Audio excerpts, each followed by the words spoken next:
Hello दोस्तों, नमस्कार। मैं महेंद्र श्रीवास्तव, एक्सपर्ट महेंद्र आईसीएस अकादमी में आपका स्वागत करता हूं। छात्रों, हमने पिछली बार 16 तारीख को आपसे प्रश्न पूछा था, जिसका आंसर हम आपसे चाह रहे थे। आप लोगों ने बहुत आंसर दिए।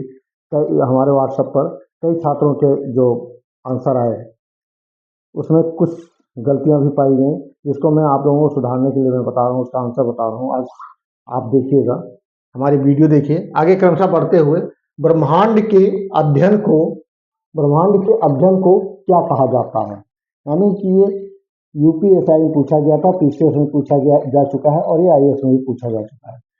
इसका आंसर होगा जैसे ए जियोलॉजी, सी सिस्मोलॉजी और बी सिस्मोलॉजी और सी कॉस्मोलॉजी और डी साइटोलॉजी। इसका आंसर है सी। इसका आंसर होगा कॉस्मोलॉजी। इसका आंसर होगा। आगे प्रश्न है, आकाश गंगा ग्रहों का समूह है, बी असंख्य तारों का समूह है, सी सौरमंडल का भाग है या डी इनमें से कोई नहीं है। ये यूपीएससी में पूछा गया था 2004 में। इसका आंसर होगा असंख्य तारों का समूह है। आकाश गंगा जो है असंख्य तारों का समूह है, उसी को आकाश गंगा भी कहते हैं, निहारिकाएं भी कहते हैं। आगे तारों का जन्म होता है ए गैसीय बादलों से, बी निहारिकाओं से, ए बी दोनों से या धूलकणों से। इसका आंसर जो होगा बी होगा, क्योंकि तारों का जो जन्म होता है निहारिकाओं से ही होता है। प्रश्न नंबर 4 जो है, भारत में किस बंदरगाह से सबसे अधिक कोयला निर्यात होता है? तो भारत में सबसे अधिक मतलब जो है कोयला निर्यात कांडला से होता है, जो बंदरगाह से कांडला से होता है। प्रश्न नंबर 5, कर्क रेखा को 2 बार काटने वाली नदी कौन सी है? यानी कि बहुत ही ये टफ प्रश्न भी है और इसको हम आपके लिए बहुत ही इजी कर रहे हैं, इसको बहुत ही सरल बना रहे हैं। तो इससे ऐसे भी प्रश्न पूछे जाते हैं जो बहुत ही कठिन होते हैं। ये आईएएस पीसीएस लेवल का है, लेकिन फिर भी ये एसएससी में पूछा जा सकता है और अन्य एग्जामों में पूछा जा सकता है। खास तौर पे पीजीटी जो जेएस का पोर्शन बनाया गया उसमें जरूर पूछा जा सकता है। आगे प्रश्न ये है, कर्क रेखा को 2 बार काटने वाली नदी कौन सी है? माही ए, बी लिम्पोपो, सी जायरे और डी नाइजर। यानी कर्क रेखा को जो 2 बार काटती है वो है जायरे। जायरे नदी जो है ये 2 बार कर्क रेखा को काटती है। आगे प्रश्न है, प्रश्न नंबर 6, प्रागैतिहासिक कालों के वर्गीकरण के लिए 3 काल प्रणाली की शुरुआत किसके द्वारा की गई?